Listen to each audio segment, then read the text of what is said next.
কারিমে আল্লাহ রাব্বুল আলামিন 114 খানা সূরা দিয়েছেন। তার মধ্যে আল্লাহ রাব্বুল আলামিন একটি সূরার প্রথমে কোনো বিসমিল্লাহ দেন নাই।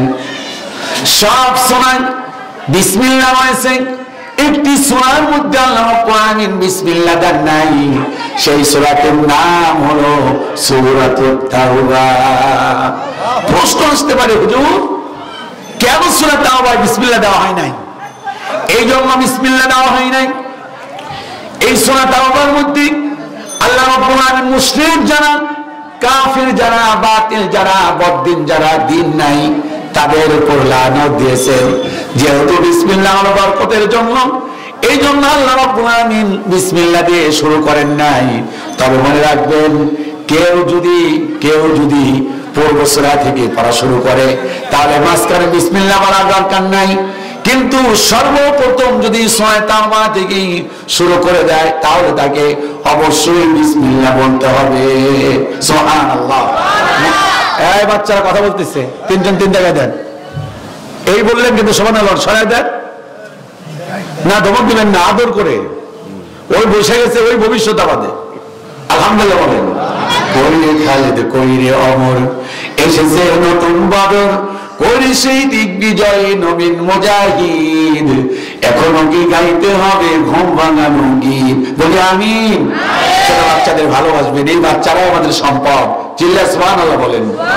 ছোট থাকবো না মোরা চিরদিন, বড় হব নিশ্চয় একদিন। ঠিক কিনা বাচ্চারা? কথা বলো, ঠিক কিনা? ছোট থাকবো না মোরা চিরদিন, বড় হব নিশ্চয় একদিন। সেই দিন তো আর বেশি দূরে নয়, সেই দিন তো আর বেশি দূরে নয়, আল্লাহর বিধানের আনব বিজয়। বলি আমিন। বাচ্চারা কথা বললে আদর করে সোহাগ দিয়ে আলাদা করে দিবেন। সূরা তাওবা কথা বলতেছিলাম। আমার বন্ধুগণ, কথা বলবেন না, মনোযোগ দিয়ে শুনতে হবে। মনোযোগ যদি চলে যায় তাহলে ঠকে যাবেন, মা বোনেরাও ঠকে যাবেন। মা বোনেরাও কথা বলবেন না। আমি বিভিন্ন জায়গায় গিয়ে দেখি, মহিলারা যখন 100, 200, 300, 500 মহিলা এক জায়গায় হয়ে যায়, অধিকাংশ মহিলারাই কথা বলে। এলাকায় কিরকম আছে? কমছে আলহামদুলিল্লাহ। আমার একজন ছাত্রকে প্রশ্ন করেছিলাম, রোল নং 1 ফার্স্ট বয়। বললাম, বলো তুমি কি একজন পুরুষ মানুষ যদি ঘন্টায় একটা গামছা বানাতে পারে তাহলে 3 জন কয়জন? 1 ঘন্টায় কয়টা গামছা বানাতে পারবে? কয়টা? 3টা। আবার প্রশ্ন করলাম, একজন মহিলা যদি 1 ঘন্টায় একটা টুপি সেলাই করতে পারে, 3 জন মহিলা কয়টা টুপি সেলাই করতে পারবে? আমার ফার্স্ট বয় বললেন একটাও না।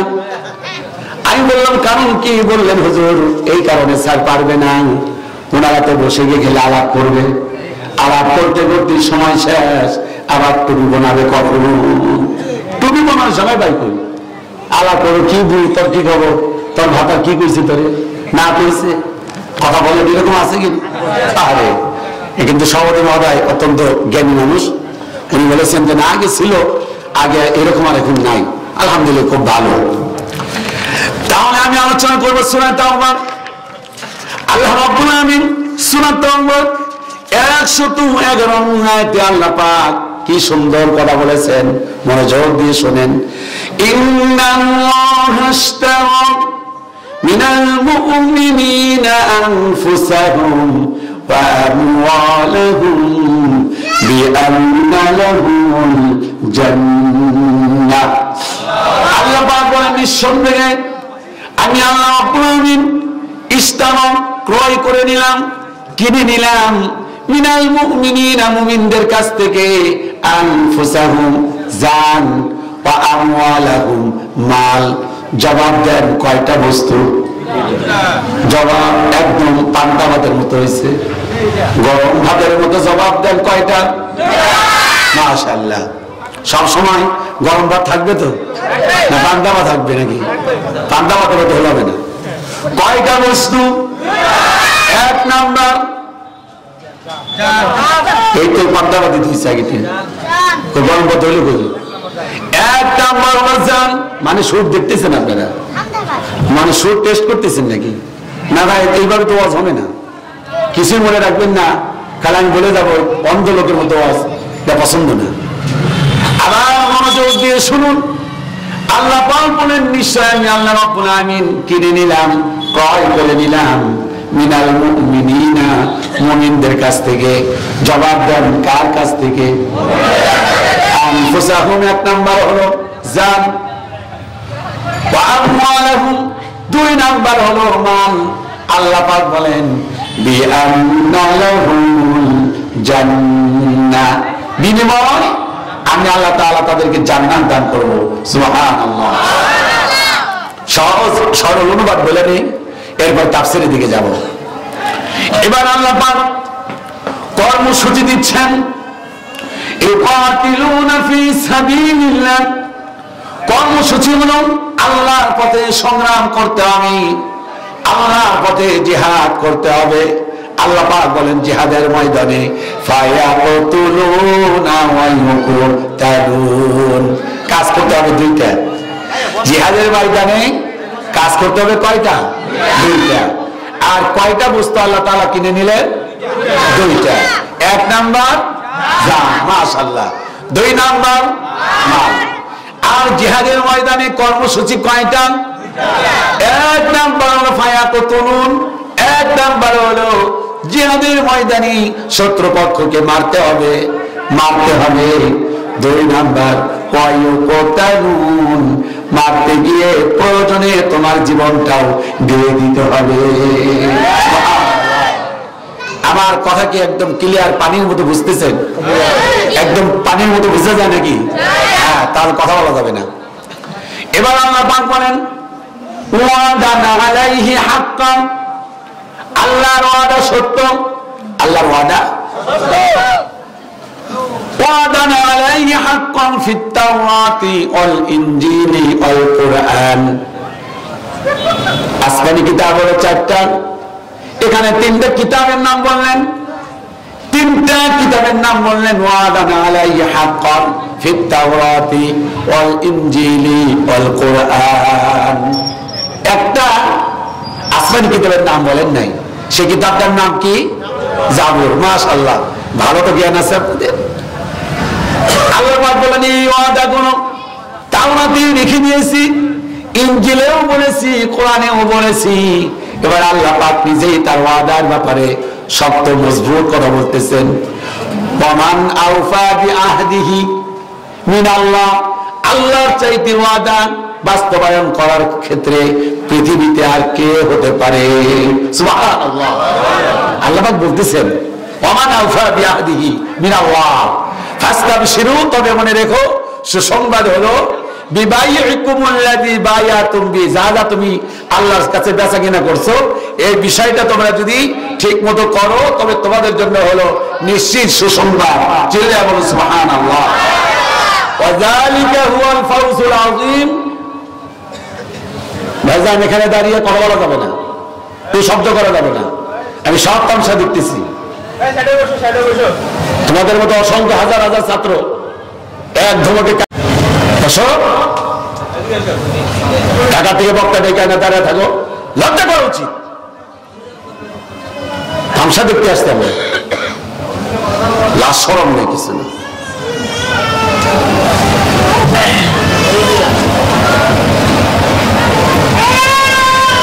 কোরআনের আলোচনার মধ্যে যারা কথা বলে, পৃথিবীতে এর চাইতে জঘন্য ব্যক্তি আর কেউ হয় না।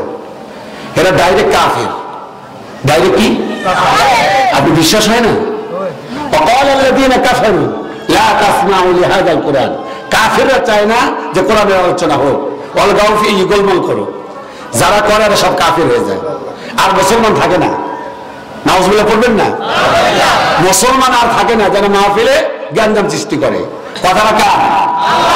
এবং আল্লাহ পাক বলছেন, ফালানুযিকান্নাল্লাযীনা কাফারু আযাবান শাদীদা। এই কাফের বিদিন যারা গোলমাল করে, দাঁড়িয়ে থাকে, হট্টগোল করে, তাদেরকে জাহান্নামের সুনিশ্চিত খবরটা, তাদের নিউজটা, এই মেসেজটা তাদের দিয়ে দাও। নাউজুবিল্লাহ পড়ে। যারা মাহফিল থেকে উঠে যায় এরা ওই দলের, কোনো কারণ ছাড়া মাহফিল থেকে উঠে গেলে এরা ওই দলের। এবার বুঝে খুব কষ্ট পাইলেন নাকি? হক কথা কষ্টই লাগে, হক কথা কষ্টই লাগে, আর একটু মিষ্টি মিষ্টি কথা খুব ভালো লাগে। ভালো লাগা আর মন্দ লাগা কিছুই আসে যায় না যদি আমার আল্লাহ খুশি থাকে। আর আমার আল্লাহ যদি বেজার হয়, দুনিয়ার সব মানুষ যদি খুশি হয়, এটা আমার 1 পয়সা দাম নাই। কথা বলে ঠিক কিনা? এই জন্য কথা বলবো আল্লাহর খুশি করার জন্য। মানে আলহামদুলিল্লাহ, কাউকে ভালোবাসলে আল্লাহর জন্যই ভালোবাসবো। জবাব দাও ঠিক কিনা? সূরা তাওবার 111 নম্বর আয়াতের অর্থ বললাম। শেষে জ্ঞান দেওয়ার সময় বললাম যে ওয়াযালিকা হুয়াল ফাওজুল আযীম, মনে রেখো এটা হলো সুনিশ্চিত একটা সফলতা এই কাজগুলো যারা করবে। তবে সফলতা অর্জন করতে হলে 8টা গুণের কথা আল্লাহ তাআলা পরের আয়াতে বলছেন। কয়টা? 8টা। মুখস্থ করে বাইতে যাবে। 1 নাম্বার হলো আত-তাইবুন, এটা হলো গুণ।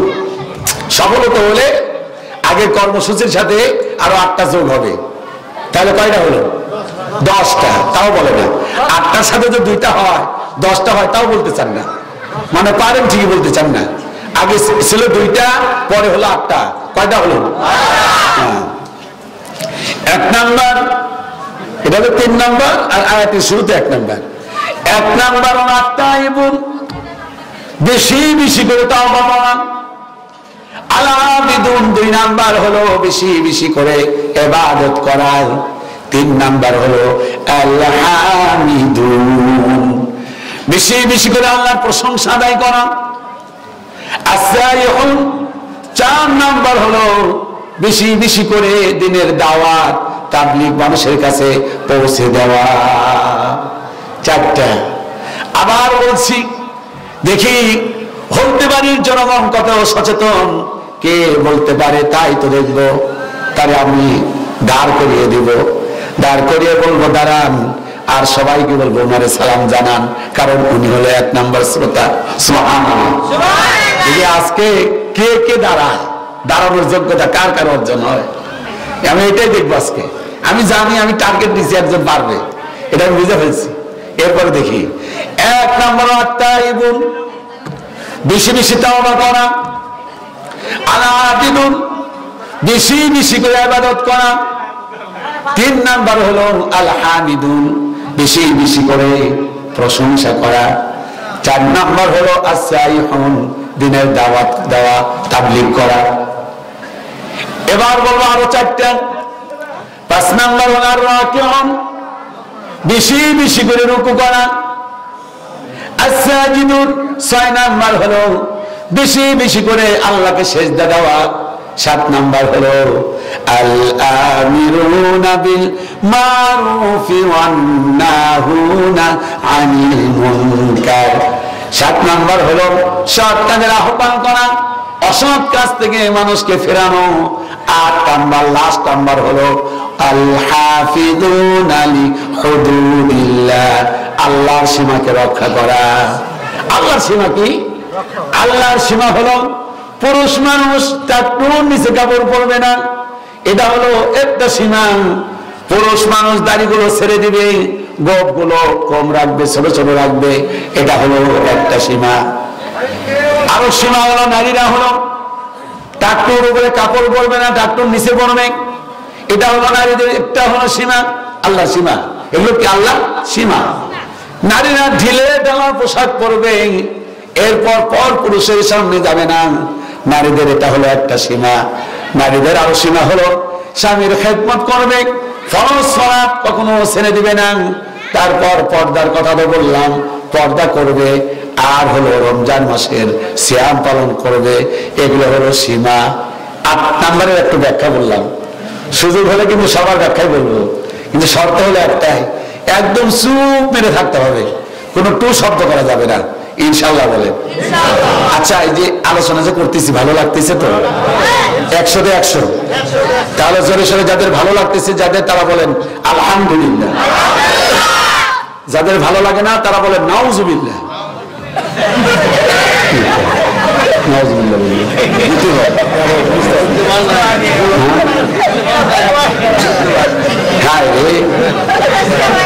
এদিকে তাকান ভাইরা।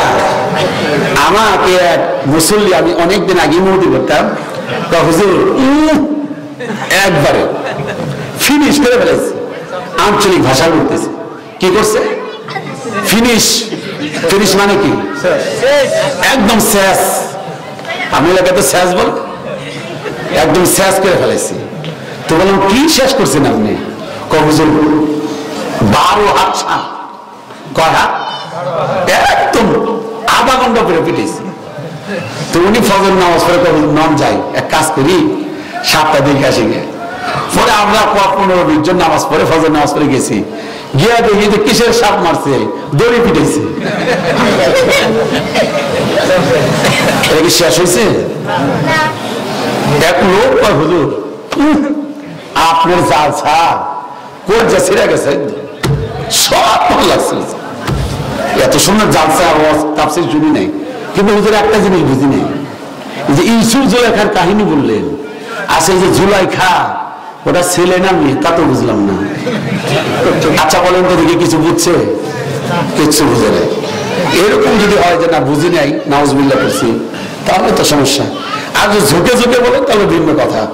তাহলে যাদের ভালো লাগছে তারা বলেন আলহামদুলিল্লাহ, যাদের খারাপ লাগছে বলেন নাউজুবিল্লাহ।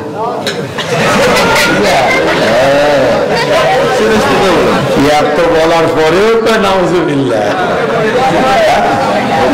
আচ্ছা, সভাপতি সাহেব যেটা বলছে ওইটা মেনে নিলাম। সভাপতি সাহেবের উপর কোনো কথা নাই, উনি সভাপতি, ওনার কথাই একুরেট যে উনি ঝোঁকে বলছে। আচ্ছা, ঝোঁকে এরকম 1-2 জন না বলে, সবাই ঝোঁকে বলবেন না ইনশাল্লাহ।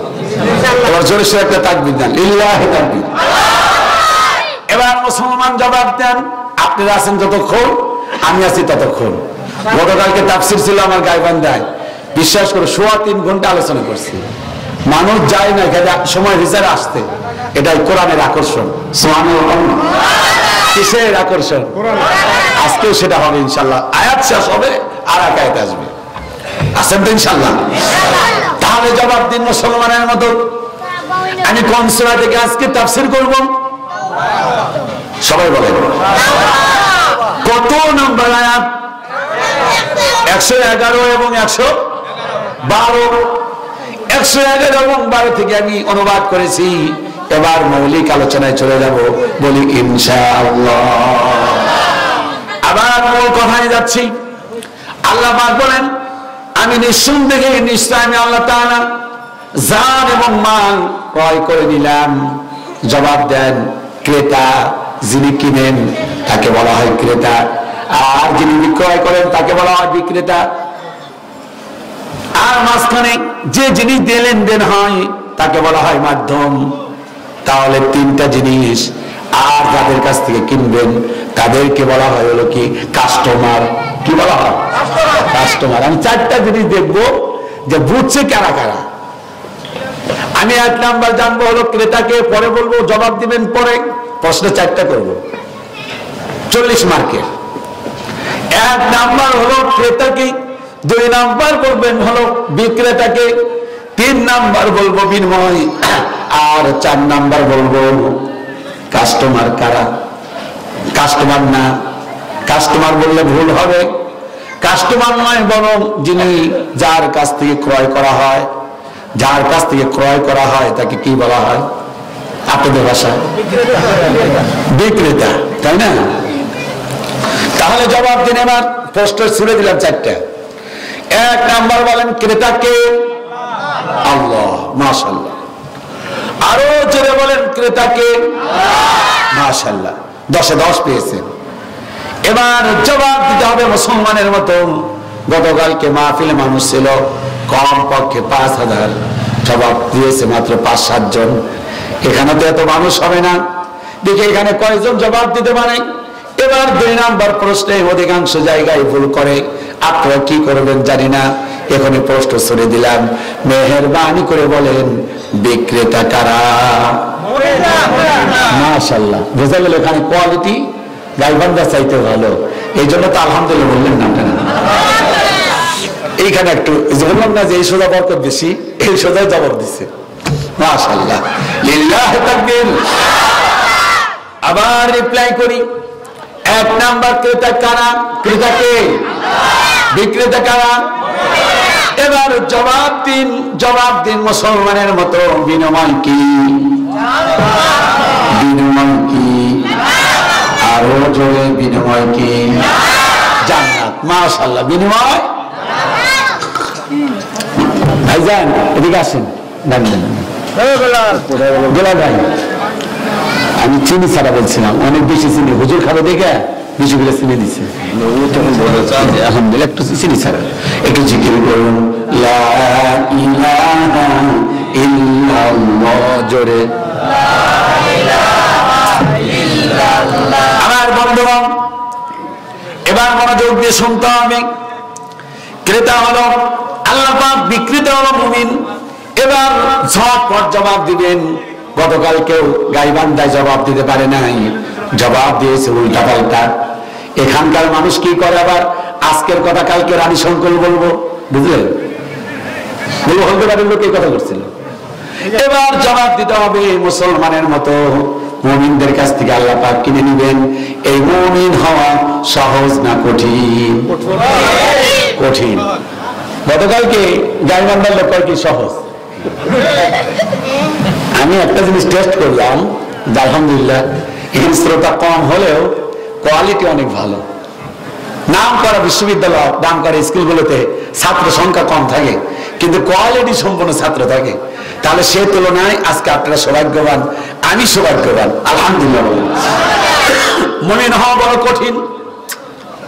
আল্লাহ রাব্বুল আলামিন বলেন, ওয়ামিনান নাসি মান ইয়াকুল, যাদের মুখস্থ আছে বসে থাকবেন না, কৃপণ হয়ে যাবেন।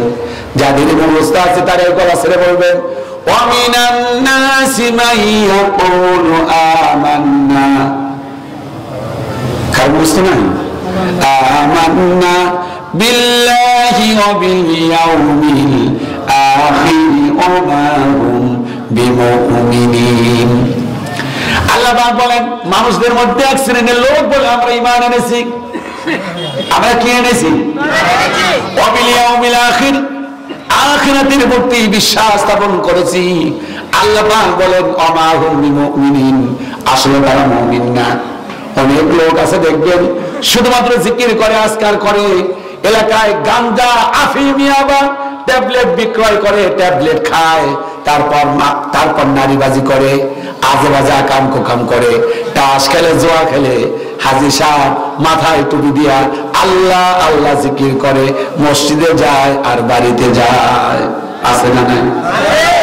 আল্লাহ পাক বলেন, তুমি মুমিন না। মসজিদের ওই কোণে বসে শুধু তাসবিহ হাতে ভাবছো বসে আমি ছাড়ার কে যাবে জান্নাতে। তোমার ওই সুপিগিরির দাম নেই কোনো, তোমার ওই সুপিগিরির দাম নেই কোনো আল্লাহ তাআলার কাছে। ওরে মুসলিম তুই আজও কেন বসে, ওরে মুসলিম তুই আজও কেন বসে। চারদিকে আজ মা বোনেদের কান্নার আওয়াজ আসে, আবার বিশ্ব আজি ভরে গেছে মুসলমানের লাশে। জবাব দেন ঠিক কিনা?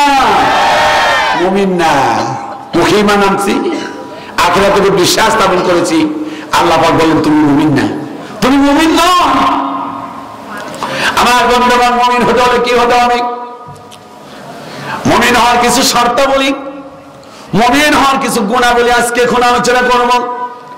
মুমিন হওয়ার এক নাম্বার শর্তাবলী হলো আপনাকে পরীক্ষা দিতে হবে 500 মার্কের। কত মার্ক? আর অন্য একটা আয়াত যদি অ্যাড করি তাহলে 700 মার্কের পরীক্ষা আপনাকে দিতে হবে।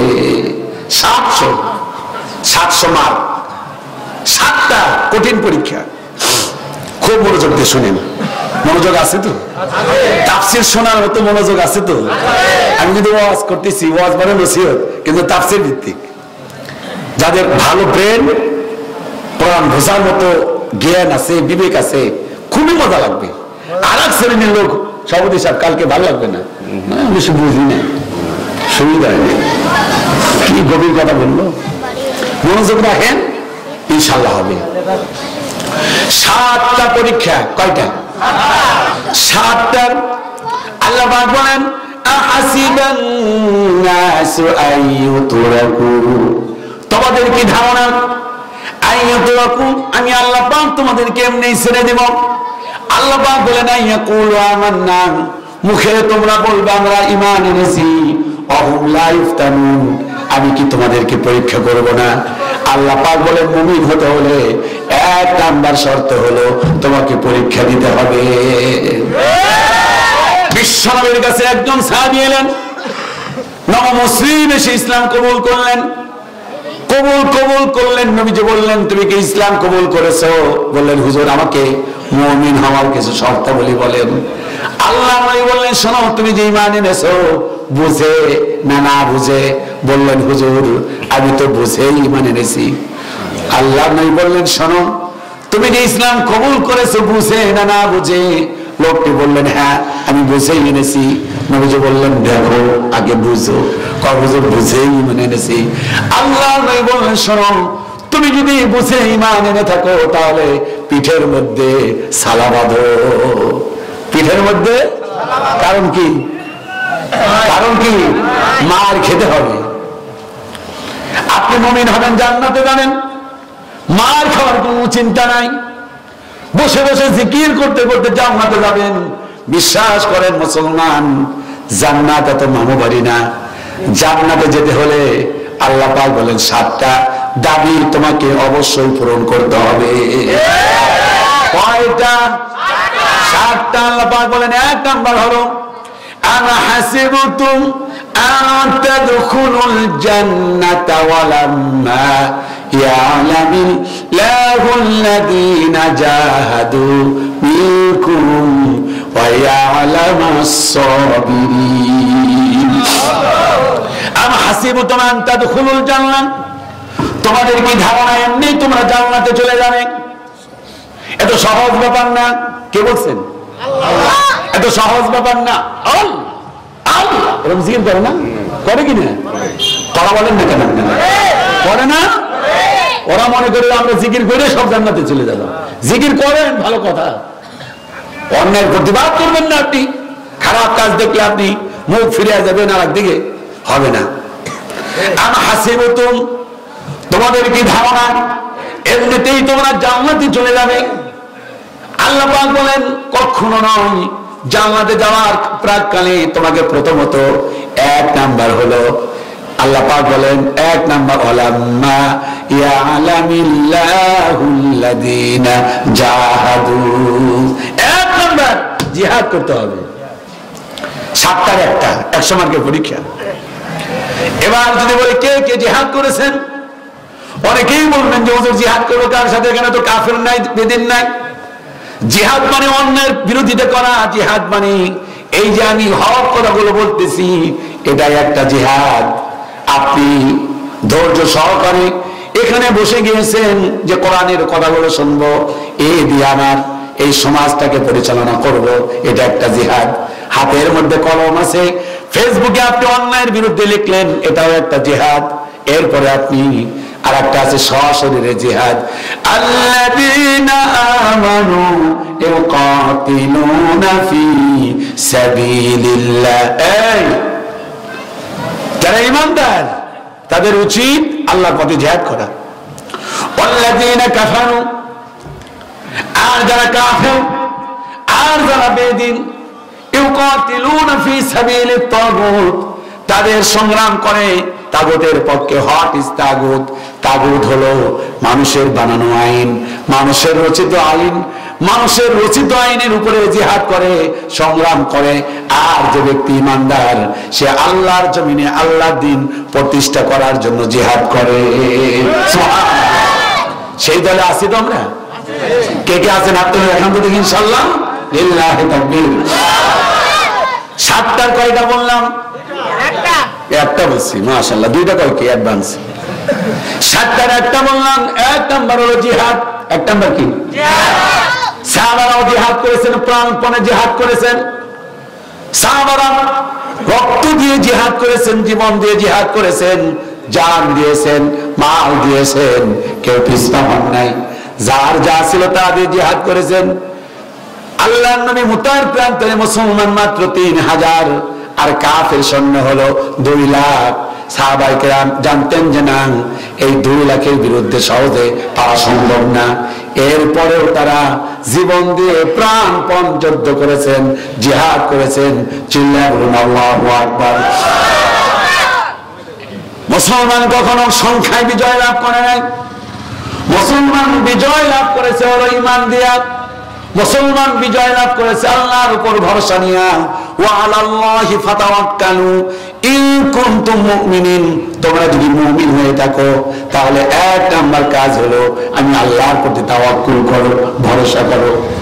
মোতার প্রান্তের মুসলমান 3000, বিশ্ব এরকম 3000 সাহাবীদের সামনে রিক্রুট দিচ্ছেন, বলছেন আমার সাহাবায়ে কেরাম রক্তক্ষয়ী যুদ্ধ হবে, আমরা সংখ্যায় হলো মাত্র, আর ওদের সংখ্যা হলো প্রথমে 1 লাখ, এরপর আরো অ্যাড হয়েছে 1 লাখ, এই হলো 2 লাখ। এই ছেলে, এই যে এই দাঁড়াও তুমি, এই ছেলে দাঁড়াও, তোর বাবার নাম কি? বাবার নাম বলে দরকার নাই, বসো, মান সম্মান নষ্ট করে না। তুই চিনো আমাকে? আমি ছোট মানুষ, বড় বক্তা না, ইমরান ফাজিল পছন্দ করি না। মেহমানের দাওয়াত দেয়, মেজবান যদি চলে যায় এর চাইতে কপাল বড় কিছু আছে কোন? তার মানে মেহমানের পছন্দ হয় না, এটাই তো বোঝা যায়। চলুন দেয়া তুমি, আল্লাহর গজব নাজিল হয়ে যাবে। আমি অসংখ্য লোককে দেখছি কোরআন থেকে কথা বলছি, বেয়াদবি করছে, পরের বছর গিয়ে কবে সর্বনাশ হয়ে গেছে। আমি কোরআনের বাইরে তো কথা বলতেছি না, বলেন না ভাই? তাহলে গজব নাজিল হবে না বেয়াদবি করলে? আবার যদি আমি আজে বাজে কথা বলতাম চলে যাবেন আপনি। আজে বাজে কথা শুনবেন কেন বক্তাদের কাছ থেকে? সময়ের দাম আছে না? সুবহানাল্লাহ কম না? আছেন তো সবাই? হ্যাঁ, এটা একটা জিহাদ, কেউ উঠলে তার এটা না ধরবেন, হাসবেন না কিন্তু, হাসাহাসি খুব হয়েছে, এটা একটা জিহাদ। ভোটার প্রান্তে নবীজি বললেন রক্তক্ষয়ী যুদ্ধ হবে, আমরা সংখ্যায় মাত্র হলো 2-3 হাজার, ওরা সংখ্যায় হলো 2 লক্ষ। নবীজি বললেন চিন্তিত হও না, লা তাহজান ইন্নাল্লাহা মা'ানা, চিন্তা করো না, আল্লাহ পাক তোমাদের সাথে আছেন। সুবহানাল্লাহ। ওয়ালা তাহিনু ওয়ালা তাহজানু ওয়া আনতুমুল আ'লাউনা ইন কুনতুম মুমিনিন, তোমরা বিজয়ী হবে। কে বলছেন? আল্লাহ। কম হোক অসুবিধা নেই, তোমরাই বিজয়ী হবে, শর্ত হলো একটাই, ওয়ালা তাহিনু ওয়ালা তাহজানু, তোমরা চিন্তিত হও না, তোমরা ভীত বিহ্বল হও না, তোমরাই বিজয় লাভ করবে। শর্ত হলো একটাই, তোমাদেরকে কি হতে হবে? মুমিন হতে হবে। সুবহানাল্লাহ। আজকের আলোচনাটাই করতেছি মুমিনের। আজকে এই বসটা নেন আর সমাজে আপনারা সবাই মুমিন হয়ে যান। এই ছোট্ট সমাজ পুরা ঠাকুরগাঁও তারা ইনশাল্লাহ এটা মেনটেন করতে পারবে, তারা এই জমিনে এখান থেকে আলেমের কথা করবে। সুবহানাল্লাহ। শর্ত যদি আপনারা কি হতে পারেন? মুমিন হতে পারেন। চিল্লায় সুবহানাল্লাহ কোন? নবীজি বললেন শোনো, এই যুদ্ধে 3 জন সেনাপতির দায়িত্ব পালন করবে। কয়জন? 1 নাম্বার হলো আমার পালক পুত্র যায়েদ। যায়েদ যদি শাহাদাত বরণ করে তাহলে আমার চাচাতো ভাই, নাম কি? জাফর বিন আবু তালেব। নবীজি বলেন জাফর যদি শাহাদাত বরণ করে তাহলে আব্দুল্লাহ বিন রাওয়াহা। আব্দুল্লাহ বিন রাওয়াহা 3 জনের নাম ঘোষণা করলেন। কয়জন? নবীজি বললেন শোনো, এই 3 জন যদি শহীদ হয়ে যায় তাহলে তোমাদের মধ্য থেকে একজনকে সেনাপতি বানিয়ে এরপর যুদ্ধের কাজ সমাপ্তি করবে। নবীজি ডাক দিয়ে বললেন যায়েদ কোথায়? যায়েদ বললেন আব্বাইকে ওয়াসাদাইকে ইয়া রাসূলুল্লাহ। নবীজি বললেন তুমি আমার পালক পুত্র, জিহাদের ময়দানে তোমাকে নেতৃত্ব দিতে হবে, সবার আগে প্রস্তুতি নিয়ে নাও। আর তোমার মা হযরতে আয়েশার কাছ থেকে যাও, বাড়ি থেকে বিদায় নিয়ে আসো।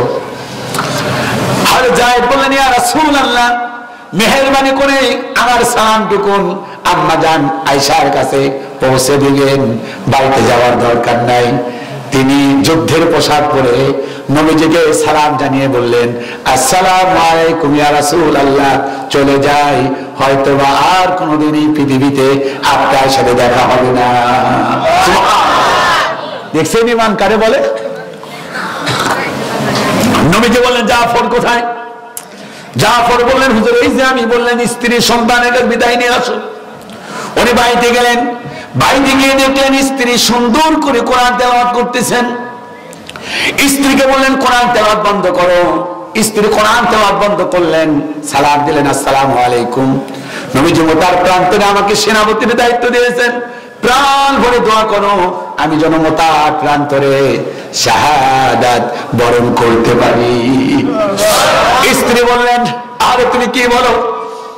দোয়া তুলে দোয়া করতেছেন রব্বুল আমিন, আল্লাহ তাআলা বিশ্বনবী আমার স্বামীকে সেনাপতির দায়িত্ব দিয়েছেন, আমি বারণ করব না। প্রাণ ভরে দোয়া করি, আল্লাহ গো আমার স্বামীরে তুমি শহীদ না বানাইয়া গাজী বানাইয়া আমার বুকের মধ্যে, আমার সন্তানের বুকের মধ্যে ফিরে নিয়ে এসো। হযরত জাফর পছন্দ করলেন না, কোষবদ্ধ তরবারিটা টান দিয়ে উন্মুক্ত করলেন, ওপেন করে তার পিঠের মধ্যে প্রহার করে বললেন, হালকা মৃদু চাপ দিয়ে বললেন, ও প্রাণের প্রিয়তমা স্ত্রী, তুমি এরকম উল্টা দোয়া করো না, তোমার দোয়া আল্লাহ কবুল করবে না। কারণ হলো একটা যুদ্ধে একজন সেনাপতির প্রয়োজন হয়। নবীজি একজন নয়, দুইজন নয়, তিন জনের নাম ঘোষণা করেছেন, আমরা কেউ দুনিয়াতে বাঁচবো না, আমার সামনেও একজন, আমার পিছনে একজন, আর কোনোদিন দেখা হবে না। প্রাণের প্রিয়তমা, মেহেরবানি করে তুমি আমাদের ক্ষমা করে দিও।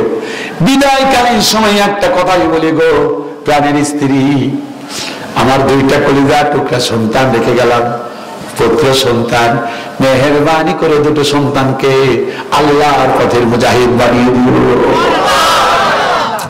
তিনি আল্লাহু আকবার বলে যুদ্ধের ময়দানে নেমে গেলেন। নবীজি বলেন, আব্দুল্লাহ বিন রাওয়াহা কোথায়? বলেন, হুম লাব্বাইক ওয়া সাদাইক। বলেন, ও আব্দুল্লাহ বিন রাওয়াহা, আজকে তোমার বাসর ঘর, আজকে তোমার ফুল সজ্জার রাত্রি, আজকে তোমার আনন্দ আহ্লাদের রাত্রি, আজকে আনন্দের রাত। আরে তোমার অর্ডার হয়ে গিয়েছে, তার প্রান্তরে যাবে, যাও স্ত্রীর কাছে শেষ দেখাটা দেখে আসো, বিদায় নিয়ে আসো। উনি গেলেন, ঘরের সামনে গিয়ে সালাম দিলেন, আসসালামু আলাইকুম। স্ত্রী বললেন, আপনি কে? বললেন, আমি তোমার স্বামী আব্দুল্লাহ। স্ত্রী বললেন, ও প্রাণের স্বামী গো, রাত গভীর হয়ে গিয়েছে, আজকে আমাদের বাসর রাত, আপনি কোথায় গিয়েছেন? স্বামী বললেন, আমি বিশ্বনবীর দরবারে ছিলাম। ও প্রাণের প্রিয়তমা স্ত্রী, আমি তোমার কাছে বিদায় নিতে আসছি। স্ত্রী বললেন, স্বামী গো, ঘরের মধ্যে ঢুকেন। আব্দুল্লাহ বিন রাওয়াহা বললেন, না, ঘরের মধ্যে যাব না। নবীজি আমাকে মুতার প্রান্তরে সেনাপতির দায়িত্ব দিয়েছেন, আমি ঘরের মধ্যে যাব না। তুমি আমাকে ক্ষমা করে দিও, মাফ করে দিও। বাসর ঘর, আজকে আমি তোমার সময় দিতে পারলাম না, দোয়া করো আমি যেন তার প্রান্তরে শহীদ হয়ে যেতে পারি। স্ত্রী বললেন, আমার প্রাণের স্বামী গো, আপনি কি বলেন? বলেন, হ্যাঁ এটাই বললাম। স্ত্রী বলেন, আমি তোমাকে বাধা দেব না, তবে আমার প্রাণের স্বামী গো, এক নজর একটু ঘরের মধ্যে আসেন। বললেন, না, আমি ঘরে যাব না। ঘরে গেলে তুমি প্রেম নিবেদন করবে সুন্দরী সুশ্রী, মক্কা মদিনায় তোমার চাইতে সুন্দরী সুশ্রী নারী আর কেউ নাই। মা বলেছে, আর এক নজর কোন রকম লজ্জা করে তোমার আজকে দেখেছি।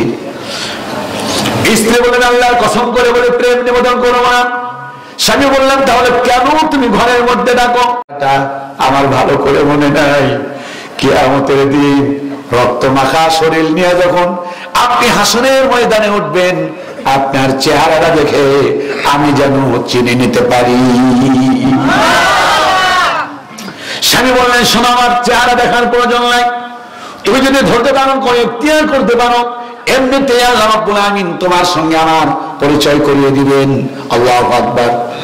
সালাম জানিয়ে স্ত্রীকে বললেন, আসসালামু আলাইকুম। আমি চললাম।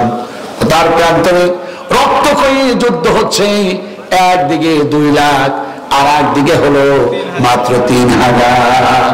সুবহানাল্লাহ। আর কয় হাজার? 3000 যুদ্ধ করবে 2 লক্ষের বিরুদ্ধে। আল্লাহ রাব্বুল আলামিন, ইয়াকুম মিনকুম 20 সাবিরুনা ইয়াগলিবু 200। বলুন আল্লাহু আকবার। আল্লাহ পাক বলেন, শোনো, সংখ্যায় যদি তোমরা 20 জন হও, তাহলে আমি আল্লাহ পাক 200-র উপরে আমি আল্লাহ পাক তোমাদেরকে বিজয় দান করব। ইমানদার হবে 20 জন। আল্লাহ পাক বলেন, বেঈমান ওরা সংখ্যা থাকবে কত? 200। এই জন্য ইসলামী কর্মী যারা তারা 200, বাতিলের থাকবে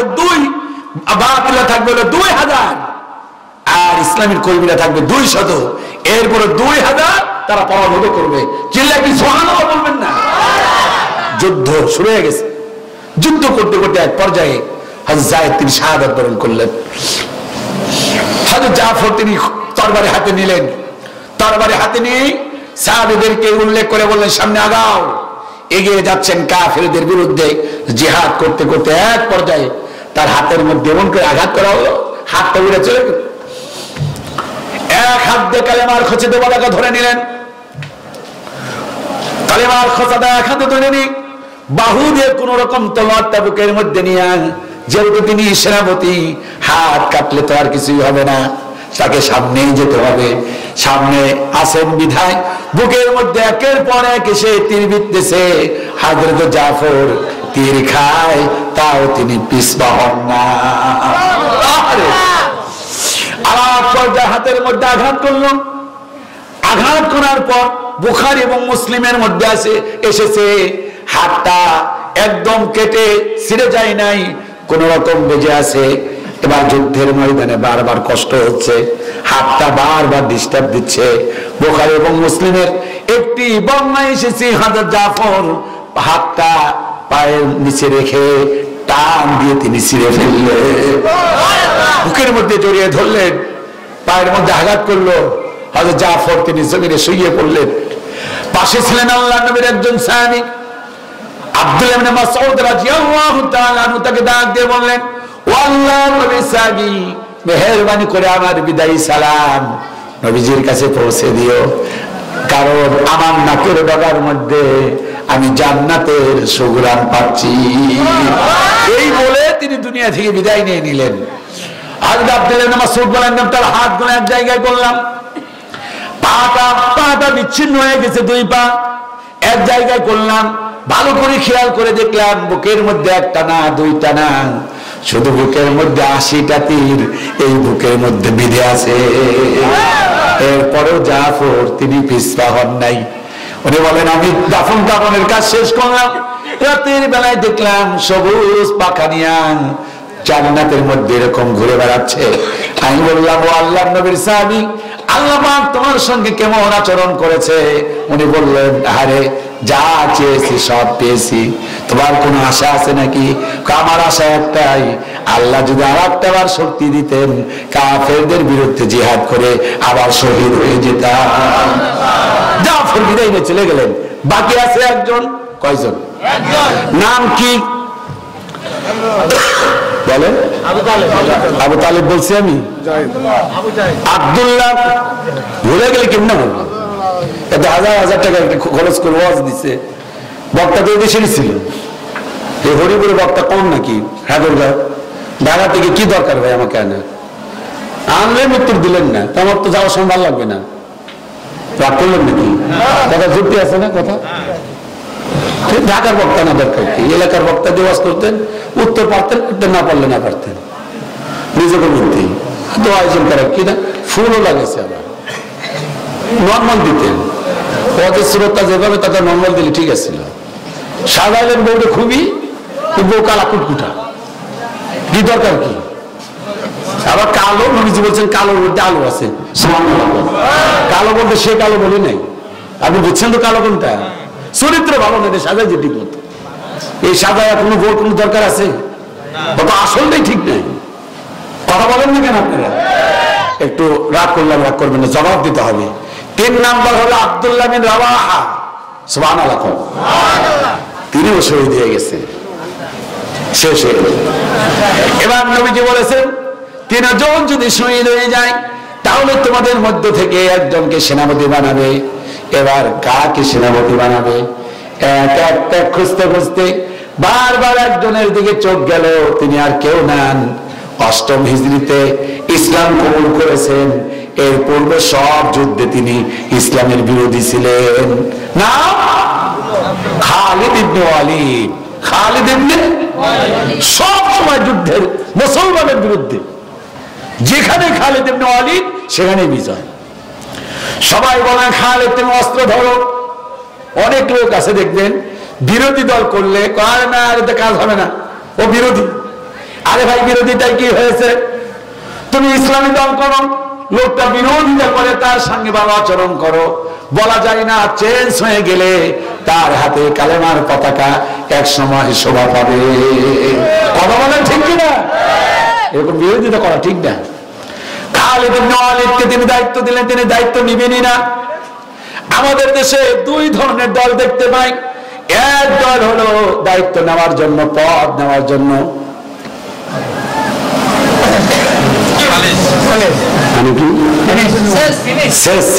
ঠিক আছে, শেষ করে তারপরে পদ নেয়, ঠিক না বাবা? ভালো, তুমি তো ভালো চালাক দেয়। দাদা বাবার নাম কি? আনারুল ভাই, আল্লাহ কবুল করুন। ওই বুঝছে, আপনারা বুঝেন, বুঝে শেষ মানে ওদের সাইজ করে হলেও কিনতে হবে না, পদ দিতে হবে। আর এক দল আছে দেখবেন পদ দেওয়ার পর চোখের পানি ছেড়ে দিয়ে কয় আল্লাহর রাস্তে মাপ চাই, এত বড় পদ আমি গ্রহণ করতে পারবো না। খালিদ ইবনে ওয়ালিদ দায়িত্ব নেন না। সবাই বললেন দায়িত্ব নেন। দায়িত্ব নেওয়ার পর বললেন আমার হলো স্লোগান হলো এক নাম্বার, পিছনে যারা আসো সামনে আসো, পিছনে যারা আছেন সামনে আসেন, সামনে যারা আছেন পিছনে চলে যান, ডানে যারা আছে বামে যাও। বলতেছেন সাহাবীদের, ও আল্লাহর নবীর সাহাবীরা বামে যারা আছেন ডানে যান। উলট পালট করে নিলেন। এরপর বললেন স্লোগান হবে তিনটা। কয়টা? যে স্লোগানটা শুনলেই অনেকেই শরীরের মধ্যে চুলকায়, হাইরে চুলকায়, তাকবীর আওয়াজ সহ্য হয় না। আমি বলি আর তাকবীর আওয়াজ এই কারণে শুরু শুনে তোমার সহ্য হয় না, কারণ তোমার রক্তের মধ্যে আবু জাহেলের রক্ত আছে। কথা বলেন ঠিক কিনা? তোমার রক্তের মধ্যে আবু জাহেলের রক্ত আছে। জন্মের পর তোমার মা বাবা তোমার আযান দেয় নাই। তোমার মা বাবা আসলে তোমার মা বাবা কিনা সন্দেহ, কারণ বৈধ সন্তান মুসলমানের কোনদিন তাকবীরের বিরোধিতা করতে পারে না। কথা বলেন ঠিক কিনা? কয়েকদিন আগে অফিসার বলেই ফেললেন যে এটা তাকবীর হলো অমুক দলের। কোন দল? জামাত ইসলামের। আমি ওই দিন বলছি জামাত ইসলামের বাবার কোনো তাকবীর না। কথা বলেন ঠিক কিনা? জামাত ইসলামের বাবার কোনো তাকবীর না, এটা বিএনপির কোনো বাবার তাকবীর না, চরমনায়ের বাবার কোনো তাকবীর না, এটা তাকবীর হলো আমার আল্লাহ। কথা বলেন ঠিক কিনা? খালিদ ইবনে ওয়ালিদ বললেন এবার তাকবীর হবে তিনটা। কয়টা? সেই তাকবীর দিবেন তো তিনটা। লিল্লাহি তাকবীর না, এরকম তাকবীর সাহাবায়ে কেরাম দেয় নাই। কোথায় গেল শক্তি সাহস? কবি আইনুদ্দিন আল আজাদ। আমি যখন 2000 মনোযোগ দিয়ে শুনেন, 2000 সালে আমি মশানগাঁও আসছিলাম, তখন এই আইনুদ্দিন আল আজাদ এসেছিলেন বটতলিতে। আপনারা মনে আছে কিনা? উনি তো মারা গেছেন অ্যাক্সিডেন্ট করে। ওনার একটি লাইন কত মারাত্মক। কোথায় গেল শক্তি সাহস বিশ্ব মুসলমানের, কোথায় গেল তাকবীর ধ্বনি জজবা জিহাদের, মাতৃ মুসলিম সাহায্য দেয় মুসলমানের দেশে, যা ছিল তাও হারাতে বসতি অবশেষে। লিল্লাহি তাকবীর। আরেকটা লিল্লাহি তাকবীর। শয়তান তুমি এগিয়ে চলো। কি বললেন? বুঝলাম না কি বলছেন আপনারা, আমি বুঝি না। না অনেকে চুপ ছিলেন, আর রাসূল সাল্লাল্লাহু আলাইহি ওয়াসাল্লাম বলেছেন যে চুপ থাকলে সম্মতির লক্ষণ। মানে শয়তান তুমি এগিয়ে চলো, আমরা আছি পিছনে। হ্যাঁ এটা তো বোঝা যায়। ঠিকই কইছে একবারে। শয়তান বলেন আমরা নাই তোমার পিছে, শয়তান তুমি এগিয়ে চলো। এবার হয় না, আরো জোরে বলেন শয়তান তুমি এগিয়ে চলো। আমার বন্ধুগণ সময় নষ্ট করবো না, তাফসীরের দিকে যান, অনেক কথা বাকি আছে, কেবলমাত্র শুরু করেছি। তিনটা তাকবীর দেওয়ার পর এমন জোরে জোরে তাকবীর দিলেন, পরের দিন সকাল বেলায় কাফের সৈন্যরা তাকিয়ে দেখে সব নতুন সৈন্য। সুবহানাল্লাহ বললেন। ডানে দেখা নতুন সৈন্য, বামে দেখে। কারণ কি? সবগুলো পাল্টে দেওয়া হয়েছে। কাফের সৈন্যরা চিন্তা করলেন সর্বনাশ, এতদিন এদের সাথেই পারি নাই, আর নতুন করে অ্যাড হয়েছে। দরকার নাই কান্দার দে মা সাইলা বাঁচি, তারাও পিছন দিকে বায়ু ছাড়তে ছাড়তে মোটার প্রান্ত ছেড়ে মুসলমানদের হাতে আল্লাহ বিজয় দিয়ে দিলেন। এই জন্য হাত তুলে মুসলমান কথা বলেন। আল্লাহ পাক বলেন ইমানদার হতে হলে 7টা জিনিসের পরীক্ষা হবে। কয়টা? আমি বললাম কয়টা? আমি 3টাও বলি নাই, 7টাও বলি নাই, একটা বলছি। নেটওয়ার্ক খালি বাড়ি দেয়, খালি বাড়ি দেয়। এত নেটওয়ার্ক বাড়ি দিলে সমস্যা। আমি বললাম একটা, সেটা হলো জিহাদ। বাকি আছে 6টা। 2 নাম্বার হলো আল্লাহ পাক বলেন ওয়ায়ালামাস সাবিরিন। 2 নাম্বার হলো ইমানদার যারা ধৈর্য ধারণ করবে তারা। সুবহানাল্লাহ। আরো যারা বলেন ইমানদার যারা, বলেন ধৈর্য ধারণ করবে তারা। মেহেরবানি করে বলেন 7টা জিনিসের পরীক্ষা আল্লাহ পাক দিবেন। 1 নাম্বার হলো জিহাদ করতে হবে। 2 নাম্বার হলো সবর করতে হবে, ধৈর্য ধারণ করতে হবে। কষ্ট দিবে, জেলে পাঠাবে, জেলে পাঠানোর পরেও ধৈর্য ধারণ করতে হবে। বিশ্বনবীকে জেলে পাঠানো হলো, আরে 1টা বছর না, 2টা বছর না, 3.5 বছর জেলে পাঠানো হলো।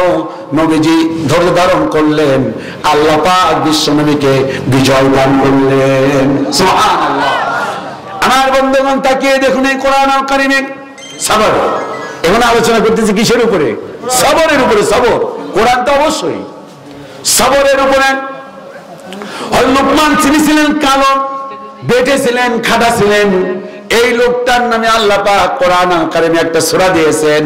সূরার নাম হলো সূরা লোকমান। লোকমান তার সন্তানকে ডেকে বললেন, ইয়া বুনাইয়া, হে আমার বৎস, আকিমিস সালাত, সালাত প্রতিষ্ঠা করো। ওয়া আমুর বিল মারুফ, সৎ কাজের আদেশ দাও। ওয়া নাহা আনিল মুনকার, অসৎ কাজ থেকে মানুষকে ফেরাও। ওয়াসবির আলা মা আসাবাক, বিপদ আপদ মুসিবত আসলে ধৈর্য ধারণ করবা। সুবহানাল্লাহ। এইগুলো 2টা, আরো আছে 5টা। কয়টা? 1 নাম্বার হলো 5টার 1টা বলতেছি। ওয়ালা নাবলুন্নাকুম বিশাইইম মিনাল খাউফ। 1 নাম্বার হলো ভয়। আল্লাহ পাক ভয় দ্বারা পরীক্ষা করবেন। মামলা হবে, বাড়িতে থাকতে পারবেন না, কথা বলার দরুন জেল হতে পারে, জরিমানা হতে পারে, আপনার উপরে জুলুম হতে পারে। কিন্তু আপনি এই সেই পরীক্ষায় আপনাকে উত্তীর্ণ হতে হবে। ইমাম আবু হানিফার নাম শুনেছেন, উনি আমাদের হানাফি মাযহাবের ইমাম। জানা আছে তো? কথা বলেন, যারা আছে কিনা? ওনাকে বলা হলো কাজের পদ গ্রহণ করার জন্য, উনি কাজের পদ গ্রহণ করলেন না। এই জন্য ওনাকে জেলখানায় পাঠিয়ে দেওয়া হলো। কোথায়? এই যুবকেরা কষ্ট হচ্ছে? কথা বলেন, কষ্ট হচ্ছে? জেলখানায় পাঠিয়ে দেওয়া হলো। পাঠিয়ে দেওয়ার পর এরপর ওনার উপরে জুলুম করা হলো, অত্যাচার করা হলো। হাইরে ভয়, হাইরে ভয়। এক পর্যায়ে তার মাকে নিয়ে আসা হলো। মায়ের সামনে জেলখানায় নিয়ে পিটানো হলো। মা ডেকে ডেকে বললেন, সন্তান রে, জীবন চলে যেতে পারে, খবরদার বাতিলের কাছে মাথা নত করো না। কবি সম্রাট আল্লামা ইকবাল বলেছেন, বাতিল সে তবদি ওয়ালি আয়াসিমা নেহি হাম সোবার কর চুকা হাই ইমতিহা হামারা। আল্লাহু আকবার বলেন। খেয়াল করেন, 1 নাম্বার হলো ভয়, অর্জু। 2 নাম্বার খোদা। 2 নাম্বার খোদা দ্বারা পরীক্ষা করবেন। 500 মার্কের, ওখানে 200 মার্ক, এখানে 500 মার্ক। 3 নাম্বার ওয়ানাকুসিম মিনাল আমওয়াল, মালের ক্ষতি দ্বারা আল্লাহ পাক পরীক্ষা করবেন।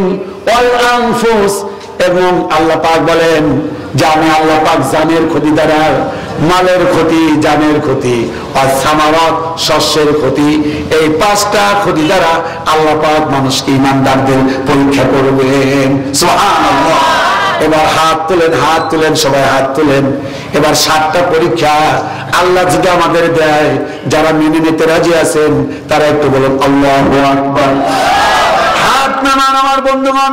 এই জন্য মুমিন হতে হবে। কি করতে হবে? এবার মুমিনের কয়েকটা গুণ দেখেন। 1 নাম্বার, মুমিন বন্ধু বানাবে কাদেরকে? মুমিনদেরকে। মাশাআল্লাহ। আল্লাহ পাক বলেন লা ইয়াত্তাখিযুল মুমিনুনাল কাফিরিনা আউলিয়া মিন দুনিল মুমিনিন। আল্লাহ পাক বলেন মুমিন বান্দা কখনো কাফেরদেরকে বন্ধু হিসাবে গ্রহণ করতে পারে না। আল্লাহ পাক বলেন ওয়াল মুমিনুনা ওয়াল মুমিনাতু বা'দুহুম আউলিয়াউ বা'দ, এক মুমিন আর এক মুমিনের হলো বন্ধু।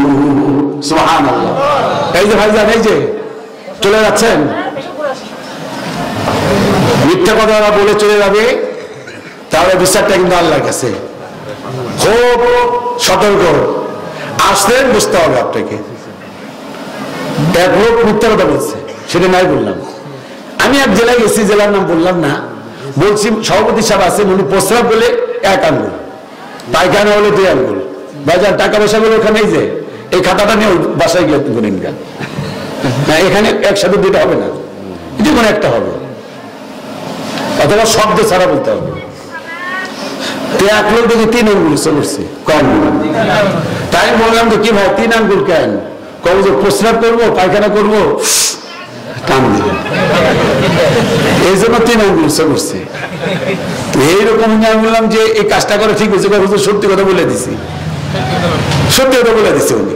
খেয়াল করেন, মুমিন কখনো কাফেরদেরকে বন্ধু হিসেবে গ্রহণ করে না। ওয়াল মুমিনুনা ওয়াল মুমিনাতু বা'দুহুম আউলিয়াউ বা'দ, আল্লাহ পাক বলেন এক মুমিন আর এক মুমিনের বন্ধু। আবার তাকিয়ে দেখেন ওয়াল মুনাফিকুনা ওয়াল মুনাফিকাতু বা'দুহুম মিন বা'দ, এক মুনাফিক আর এক মুনাফিকের বন্ধু। আমাদের দেশে মানে চোরে চোরে হানি, এক চোরে বিয়ে করে আর এক চোরের শালি না শালি। আমাদের ঢাকায় বলে চোরে চোরে হালি, চোরে চোরে এক চোরে বিয়ে করে আর এক চোরের শালি। যেমন নেতা তেমন তার কর্মী। কথা বলে ঠিক কিনা? নামাজ নাই কালাম নাই, নেতাও খাইয়া বা কর্মীরাও খাইয়া বা, আছে না নাই? কথা বলেন আছে না নাই? নেতা জোহরের নামাজ পড়ে না, আসরের নামাজ পড়ে না, খালি বলে মাগরিবের নামাজ আর জুম্মার নামাজ আর ঈদের নামাজ। কথা বলে এদের সাথে এদের সম্পর্ক। আবার মুমিন তার সম্পর্ক ইমানের সাথে, তার সম্পর্ক হলো মসজিদের ভালো ভালো মানুষের সাথে, তাদের সম্পর্ক হলো আল্লাহ ওয়ালা লোকের সাথে। এই কথাটা কার? আল্লাহ। এবার খেয়াল করেন, খেয়াল করেন কোরআন কারীমে আল্লাহ পাক বলেন ইয়ামুরুনা বিল মারুফি ওয়া ইয়ানহাউনা আনিল মুনকার, যারা মুমিন তারা সৎ কাজের আদেশ দেয় আর অসৎ কাজ থেকে মানুষকে ফিরায়।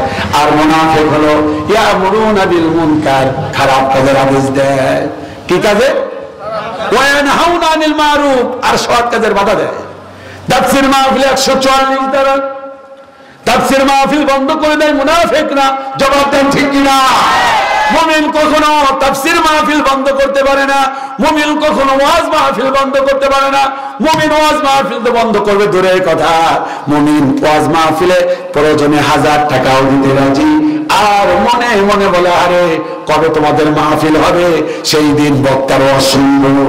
সুবহানাল্লাহ। মুমিন আজকে একদম হাতে কলমে দেখাইয়া দিব।